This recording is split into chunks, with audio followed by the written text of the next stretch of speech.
दोस्तों आपने देखा होगा कि आपकी फ़्लैश में जो मिड रेंज की जो फ़्लैश होती है या उससे थोड़े ऊपर लेवल की फ़्लैश होती है, उसमें तरह तरह के मोड्स दिए रहते हैं।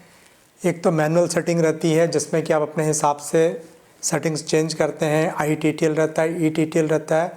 उसके अलावा भी अगर आप देखेंगे तो फ़्लैश में आगे भी बहुत सारे मोड्स रहते हैं, जैसे मल्टी रहता है, एस मोड रहता है। तो आज स्पेशली हम आपसे एस मोड के बारे में बात करेंगे कि एस मोड क्या होता है। तो एस मोड जैसा कि सेल्फ एक्सप्लेनेटरी है, इसका मतलब होता है स्लेव मोड बोलते हैं इसको। स्लेव में क्या होता है, अगर मान लीजिए आपकी फ़्लैश के साथ में रिमोट कंट्रोल नहीं है और अगर आप अपनी फ़्लैश को ऑफ कैमरा फ़्लैश की तरह यूज़ करना चाहते हैं तो फ़्लैश को किसी स्टैंड पे लगा के आप इसको रिमोटली अपने कैमरे का जो फ़्लैश होता है उससे ऑपरेट कर सकते हैं। तो जैसे ही आप शटर दबाते हैं तो इस वाले फ़्लैश का भी शटर ऑन हो जाता है। तो मतलब इस वाले फ़्लैश की लाइट से ये वाली फ़्लैश सिंक्रोनाइज हो जाती है और जैसे ही आपने शटर दबता है तो ये वाली फ़्लैश तो चलती है, साथ में आपकी ये वाली फ़्लैश भी चल जाती है। तो इस टोटल सिस्टम को हम स्लेव मोड बोलते हैं। लेकिन आपने देखा होगा कि जितने भी स्लेव मोड होते हैं उसमें S1 और S2 दोनों लिखा रहता है। तो दोस्तों आज इस वीडियो में स्पेशली हम आपसे S1 क्या होता है और S2 मोड क्या होता है, इसको कब, कहाँ और क्यों यूज़ करते हैं उसके बारे में डिस्कस करेंगे।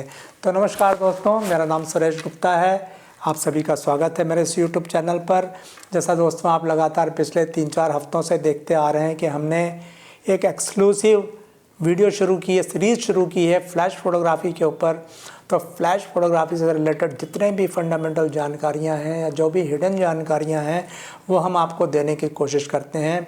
और इस वीडियो में भी हम आपको आज S1 और S2 के बारे में डिटेल में बताएंगे।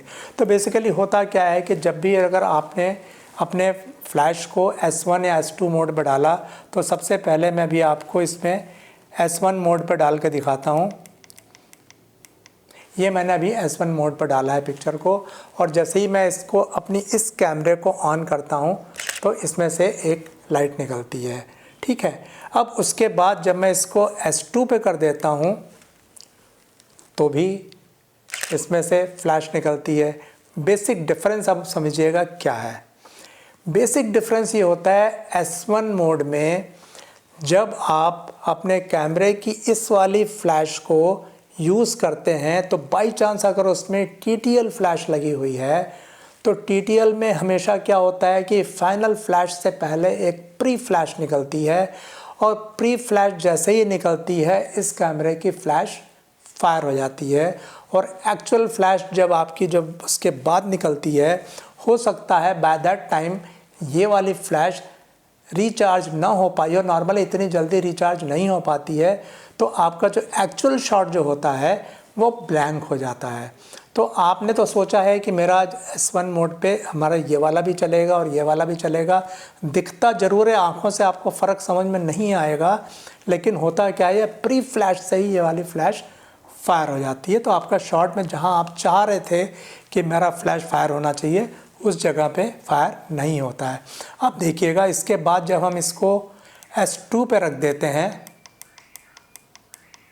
तो जब हम इसकी प्री फ्लैश करेंगे तो प्री फ्लैश में फायर नहीं होगा, ये जो सेकंड फ्लैश जो इसकी मेन फ्लैश चलेगी उस फ्लैश में ही फायर होगा। तो अभी आप देखिएगा इसमें जो इसकी प्री फ्लैश निकलेगी उसमें ये फायर नहीं होगा। ऑल्दो आँखों से देखना बहुत मुश्किल होता है, लेकिन एक्चुअल में यही होता है कि अगर मान लीजिए अभी मैं इसके अंदर की जो TTL फ्लैश है उसको मैं थोड़ी देर के लिए बंद करके इसको मैनुअल फ्लैश कर देता हूँ।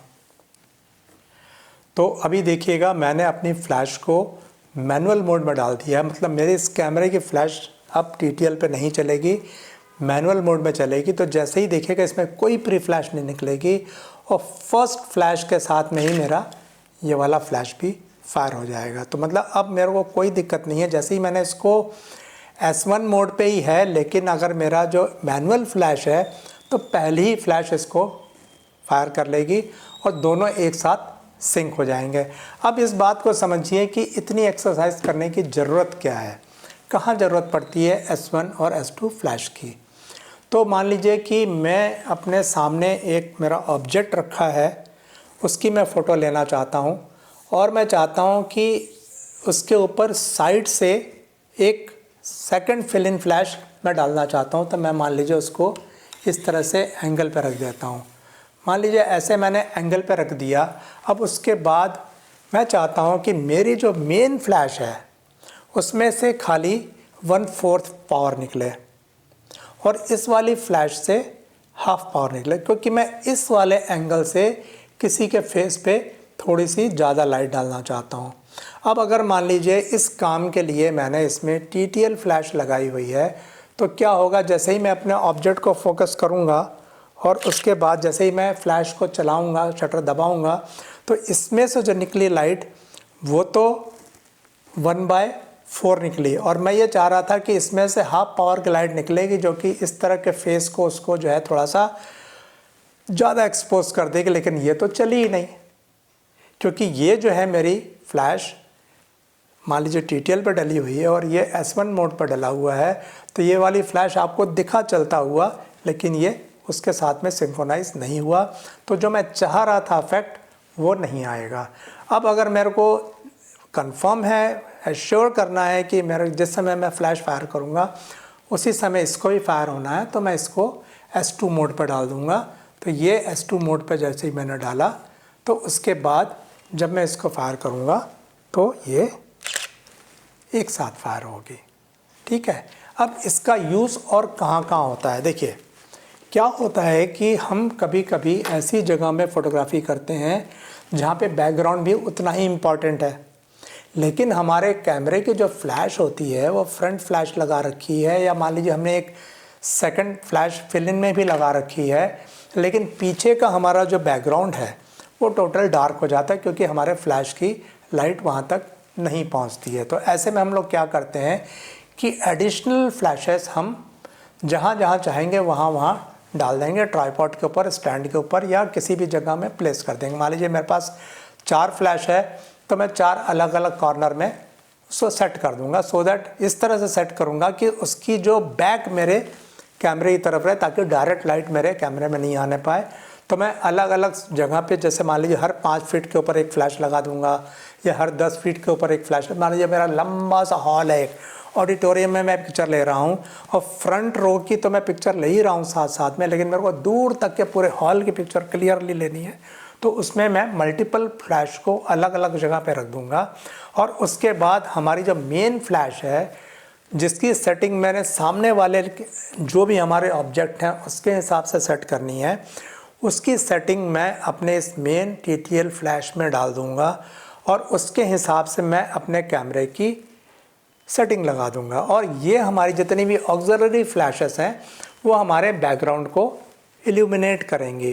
तो इसमें जितनी पावर की ज़रूरत है उनके डिस्टेंस के हिसाब से उतनी पावर हम इंडिविजुअल फ्लैश में फीड करते जाएंगे। मान लीजिए कि किसी में कम पावर डालना है तो हम कम पावर डाल देंगे, सो दैट हमारा बैकग्राउंड इल्यूमिनेट तो हो, लेकिन इतना ज़्यादा भी ना हो जाए कि हमारे मेन सब्जेक्ट को वो डोमिनेट करने लगे। तो उसके हिसाब से हम इंडिविजुअल फ्लैश की पावर को उस तरह से सेट करेंगे और हमारे इस मेन फ्लैश की पावर को हम सामने वाले ऑब्जेक्ट के हिसाब से सेट करेंगे। तो उसके बाद जैसे ही हम इसको फायर करेंगे कैमरे को, कैमरे की फ्लैश चलेगी, मेन फ्लैश वो सामने वाले ऑब्जेक्ट को एक्सपोज करेगी और हमारी जितनी भी ऑक्सिलरी फ्लैशेस हैं वो उसी समय स्लो मोड के थ्रू ऑपरेट होंगी और सारी फ्लैश एक साथ फायर होंगी और सारा दूर तक का पूरा ऑडिटोरियम आपका ऐसा लगेगा जैसे कि वो बिल्कुल डे लाइट जैसा माहौल हो जाएगा वहाँ पे।